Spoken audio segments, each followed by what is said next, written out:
Here we are returning yet again to our wonderful DC retrospective. I'm always happy to come back here. This is kind of, I mean, we basically started this at the start of the show, didn't we? I think it was our third episode we jumped into the DC series?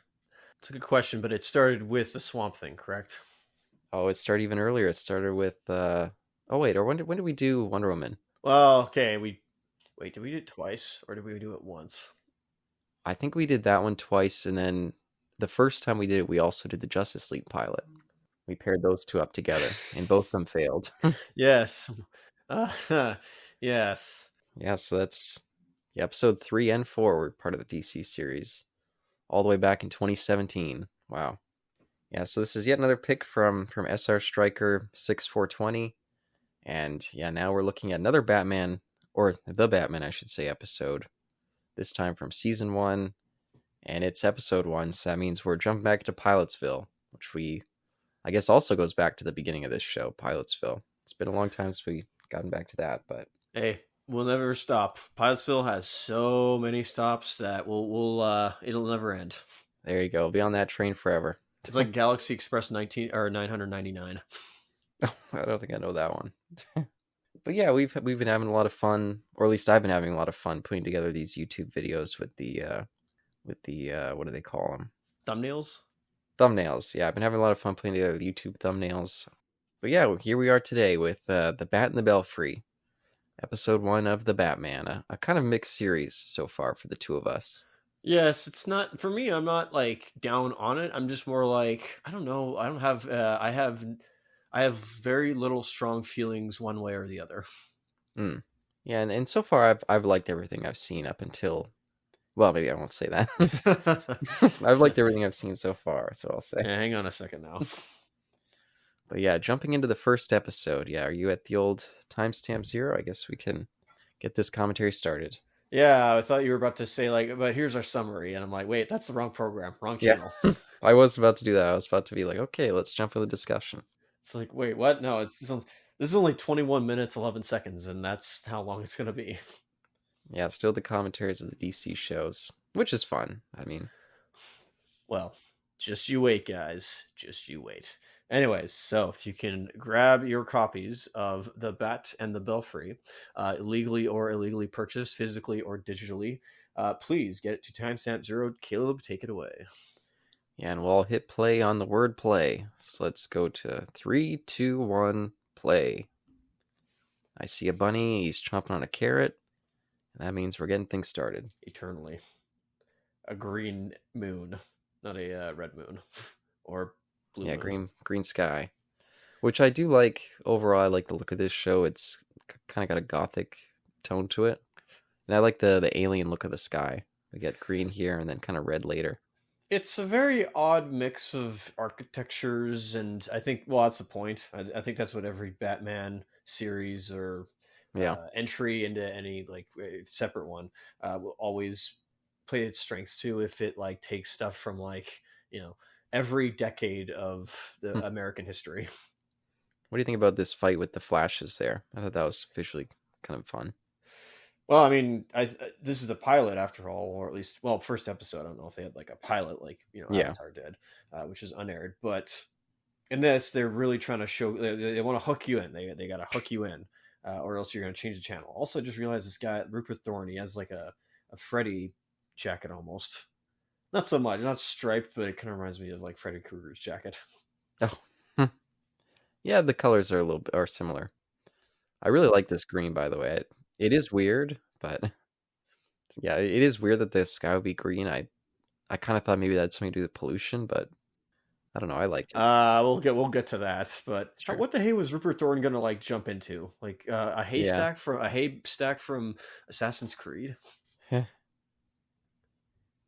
Yeah, but what are your thoughts so far on this episode? Having seen it so far, maybe that's jumping in too early, but I will say it's funny that they actually. I mean, maybe it's a standard thing, but it's not everything. But most of the shots and scenes we see here in the title sequence actually fall into this like first episode, which I found interesting. yeah, quite a few of them do. Yeah, Yeah, and I was excited that we're finally getting to see the Joker because I've seen him in this opening numerous times, and I'm always like, that is a weird looking Joker. Like, what is that going to be like? So happy we get a chance to see him finally.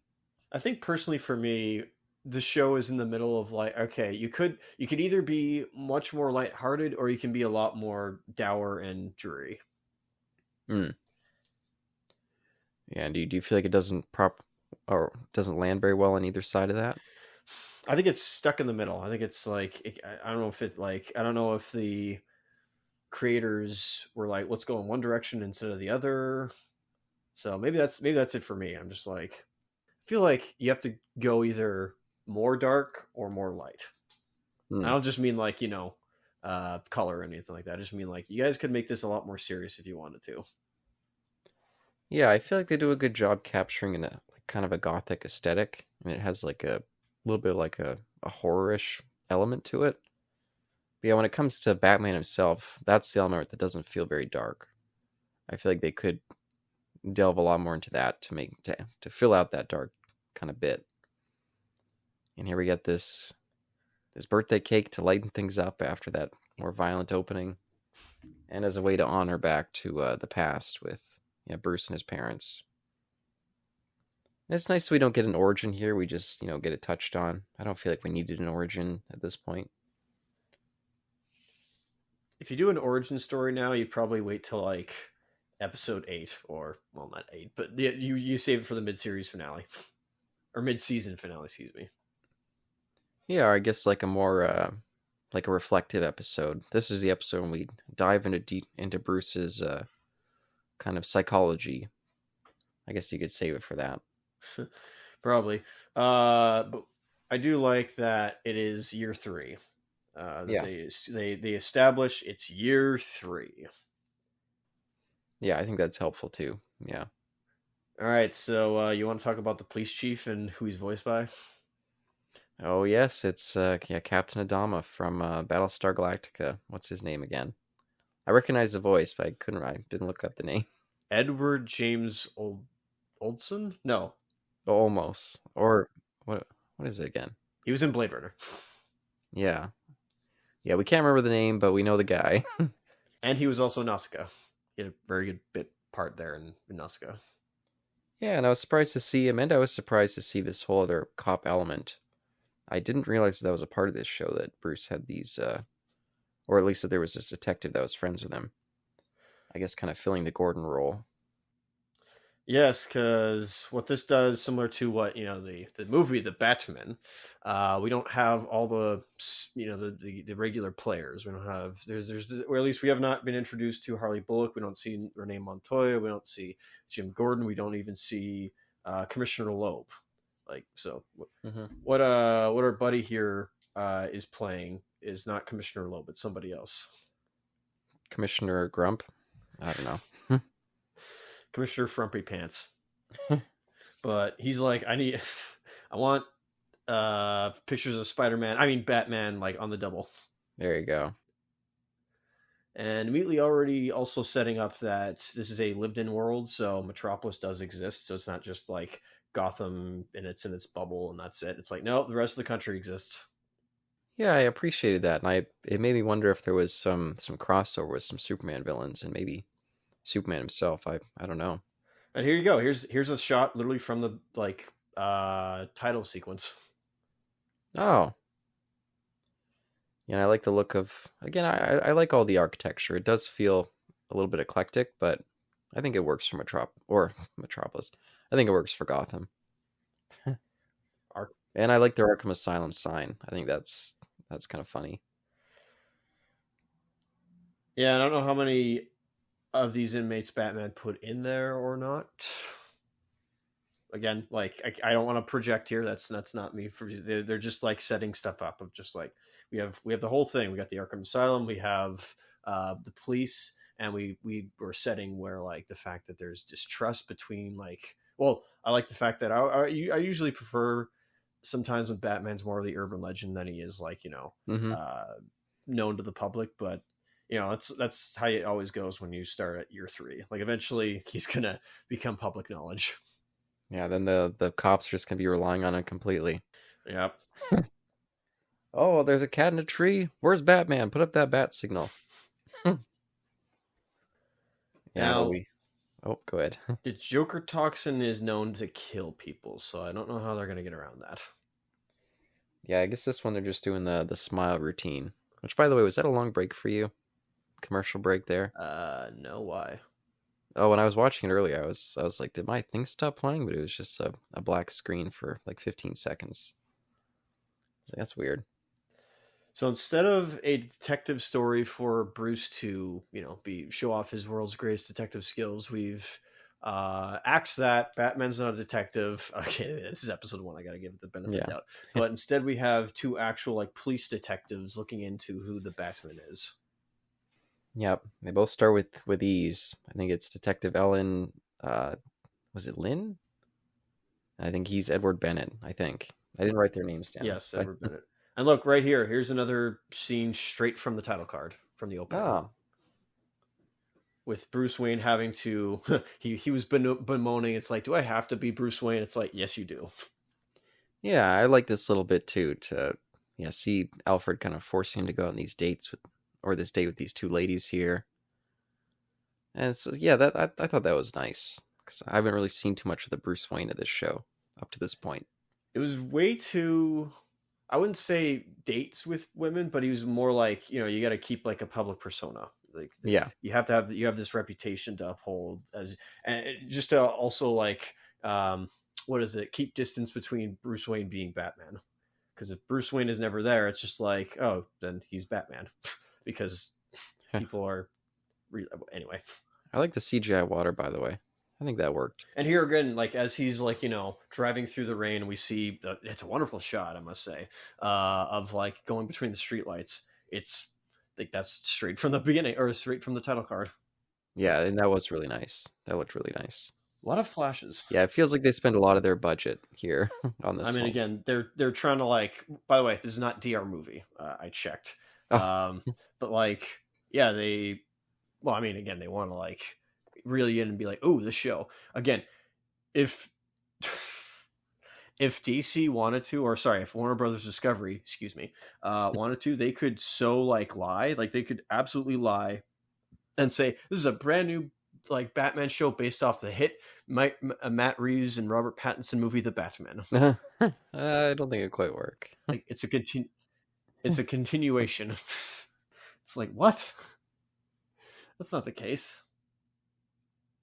Yeah, and I'm curious if you felt this at all. I felt a tiny bit of flavor of Batman Forever creeping into this one. Ooh, It wasn't even the Tim Burton ones. It was something about the visual aesthetic. It was making me think of Forever. that's the thing, right? Of like, what, like I said, it's borrowing from a lot of different eras and decades of the United States. But like, I think it's, and just of Batman, it's he's always Ugh. Batman is always like not ripping off, but he's always like borrowing from himself. Like each Batman writer is always like borrowing from the past or from a past writer, which, uh, you know, that's up to one's interpretation, or that's up to one to say if that's lazy writing or not. Yeah, it's bringing the benefit of the history to fill things out, especially when you have 21 minutes of a show. Oh, certainly. It's nice to be able to bring stuff that's already baked in. Yeah, of course. I'm not saying that's a bad thing. I'm just saying like that's up to one's criticism for now analyzing this. And since now we're getting a look at this Joker here, and getting some of the vocal performance, what do you think of Kevin Michael Richardson's take here? Well, I think he makes it his own. Again, it's in Mhm. every actor should have no problem with like taking cues and influences from other characters or from other actors who have portrayed the long-standing characters such as the Joker and Batman. So one must really make it their own. And but it is of course people would say it's hard for some actors to when you have a shadow such as Mark Hamill, it's kind of hard to like Yeah, try to make it your own. But I think Richardson does his own thing, and he's very kooky, and yeah, he's much more. I mean, this show also like portrays him because it's a little more Not a bad one take, I'll say that. They portray the Joker as a lot more acrobatic. Hmm. And again, since this show is a little more like action heavy, they try to like, I don't know, just I guess he's much more like he is the trickster. He's always been a trickster, but I think they accentuated that side of him in this. Yeah, and yeah, definitely emphasize the physical. Because usually when I think of fights between the Joker and Batman, I think of Batman just pummeling the Joker and the Joker just laughing and spitting Oh out yeah, blood. So, yeah. This time he's much more like the Harlequin. He's an acrobat, like can almost be a contortionist. Excuse me. So it's an interesting take. I won't say I dislike it, but yeah. again, with episode one, they're trying to throw out no, they're throwing no punches. They're just like, here you go. You, we all know what you want to see, and here it is.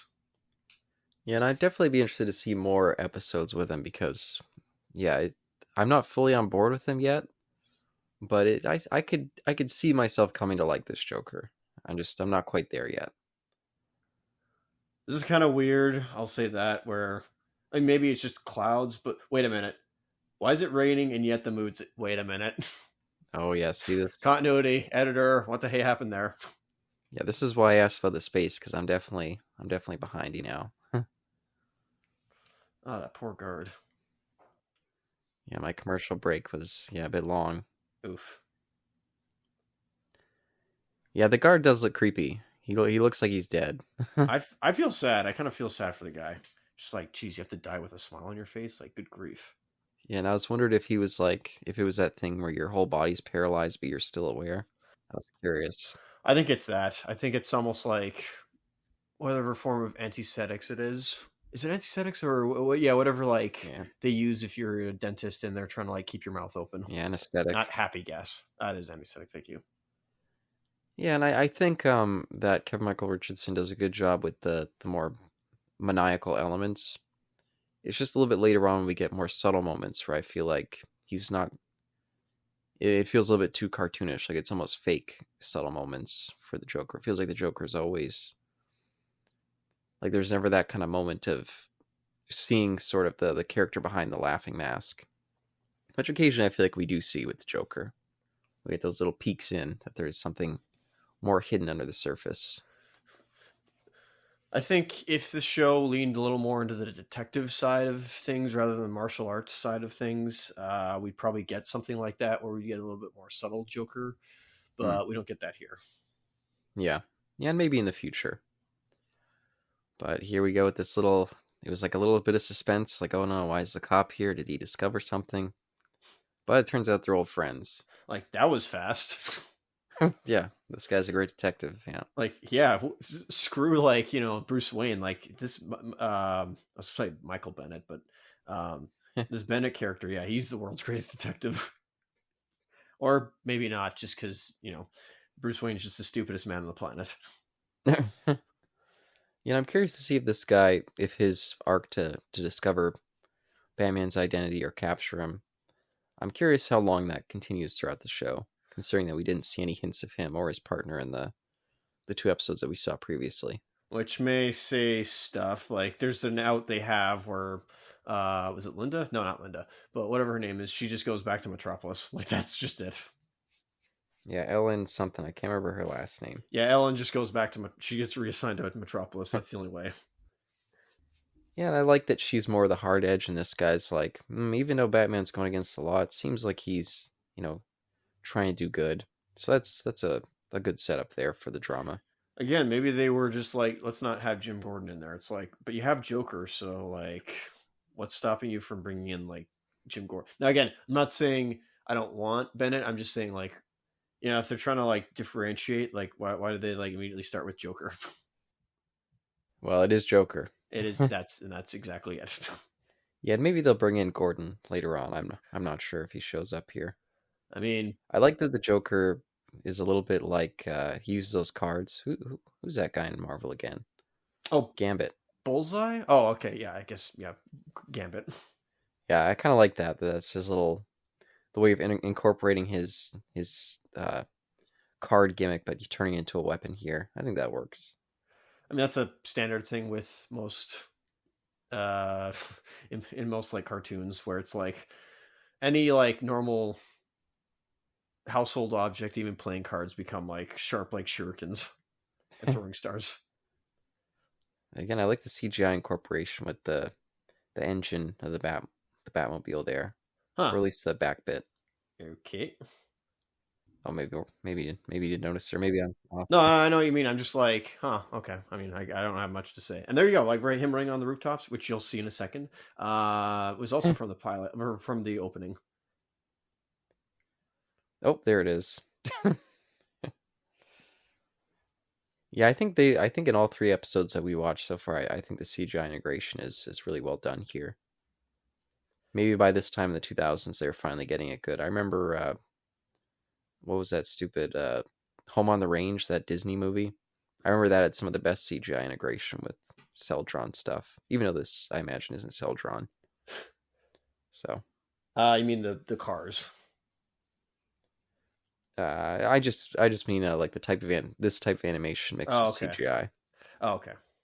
Like we saw the rain earlier, and but anyway, Home on the Range, before Princess and the Frog was the last Disney film they were still using traditional animation with hand-drawn animation, 2D animation mixed with 3D stuff. So they pretty much like perfected that technique by that point. yeah, that's what's so sad is they'd finally just got it down so well right before the big switch, and then the big switch was rough Oh, because I've also just realized. Sorry, I missed my moment of saying, "Haha! See, Captain America: Civil War. They like ripped this off." That part where okay, it's not a helicopter, but like Batman holds the blimp between the buildings with his grappling hook. Like that was totally stolen from. They stole that in Civil War where Cap holds the helicopter on the platform. I missed my joke of when Batman used his what do they call those batarang? What are they? Yeah, either batarangs or his bat claw. Yeah, I miss saying where does he get these wonderful toys from the Joker? Dude, there's so many like toys, especially like. Okay, look at that water. That is disgusting. Oh no, he stole my balloons. Joker should have said that too. And what is this like? Come on, where's the comp? Okay, I mean, hopefully it'll dilute in the water, but didn't you not just like make point? There is technically. I think there was an issue somewhere like in the day where it was like there's laughing Joker fish. It's like that was crazy. Oh yeah, that sounds familiar. Yeah, but yeah, that balloon thing definitely felt like a Batman '89 reference. So again, taking a little piece of the history. Yeah. My precious gas passed by a party pooper. I was like, that's a little bit of a silly line. Well, you didn't gag him because he wouldn't shut up. I'm just kidding. Okay, that's So, that's a little too far. Sorry. is it? No, looking at me sad. It's like, oh man, my plan Yeah, failed. my plan failed. I just want to make everyone happy. Don't worry, I'm a popular character. I've like lasted. I'm literally an idea and a symbol. I will never die. That's true. Damn. They even had to insert him in the recent The Batman, even though he didn't belong. Hey, if Matt Reeves, is like, it's okay, I got a plan for him. It's like, all right, I'll trust you this time, Reeves. Oh, looks like the that guard there was may his eyes change color. That may mean something in the future. Ah. But a nice little wraparound. See him back in Arkham, this time in his proper cell. And actually, speaking of Gambit, he also has like a disorienting, or not disorienting, but he has like a different eye color. Oh, does he? Gambit? Well, yeah, he has like instead of the whites in his eyes, it's black, and this Joker's eyes are blood red. Yeah, which I think is a little creepy looking. I don't know. I think it works because he just looks a little too cartoon. I mean, it's not like Serious House on Serious Earth, but like, yeah, it's I think it works. Yeah, and so you think you like the look overall? I'm okay with the look. I think it doesn't frighten me or anything like that. I think it's not too edgy, if that makes sense. Yeah. Yeah, and I think I'm more on board having watched this episode. And the what I always see in the opening, I kind of be like, yeah, that's kind of an ugly looking Joker. But having watched the episode, I think it works a lot better than I would have guessed.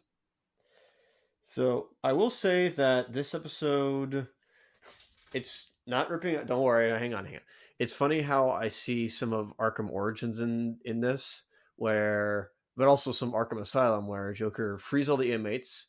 But I mean, it also could just be a Nightfall thing where he frees all the inmates and he's wanting to make Arkham Asylum his own, like, little headquarters for whatever reason. Yeah. Yeah, and I think it all comes together well enough for an okay pilot. I don't think this was, out of the 3 episodes we watched so far, I don't think this one is necessarily a big standout. But I think it was a pretty solid opening for the show. And yeah, this one definitely feels like it, at least for the animated stuff up to this point, which is more of the stuff I was watching, Batman Beyond, the original Batman the Animated Series, and then the New Adventures. Yeah, this definitely feels like it's way out there in its kind of own vibe in terms of the look and the more horror-ish elements. But I'm more up for it as an adult. As a kid, I think I was just maybe not in the place where I was willing to accept animated stuff as much in general. But definitely the look and the tone put me off back then. But I'm more willing to accept it these days. Yeah, I like your open mindedness. I think. Apologies if I don't. If I sound a little closed minded, but I would not continue with this unless unless he wanted to do this on the other channel one day of just like do the whole series. It's like, all right, I'm down for it, but it's really, yeah, it's not really. I don't find any reason to go watch it. So Yeah. hey, at least somebody has been like, I've kind of missed this, or it's something that I've missed. Yeah, and I'm not fully sold on the show quite yet. I think that there's, out of the 3 episodes we watched for the podcast, I think there's lots of interesting elements, but it doesn't. Yeah, I'm not fully pulled in quite yet. So, but I'm perfectly willing to check out more suggestions if we get them. Oh yeah, no, don't worry. I'm definitely not saying that I can't. I will not be doing suggestions because I always will be.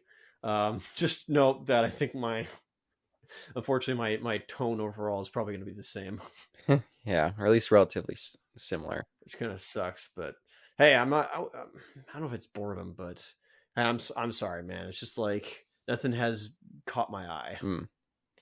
But yeah, we'll see if we cover some more of this show. Yeah, we'll see what we think as we continue. But Again, we're not just doing these two. We're not doing soups in the bat. Like we're giving our dues. We're having our dues with everybody else. Like everybody is here. Like we haven't just it's just especially when we do Batman. Like I don't know if we're gonna do this show or if we're gonna do other stuff.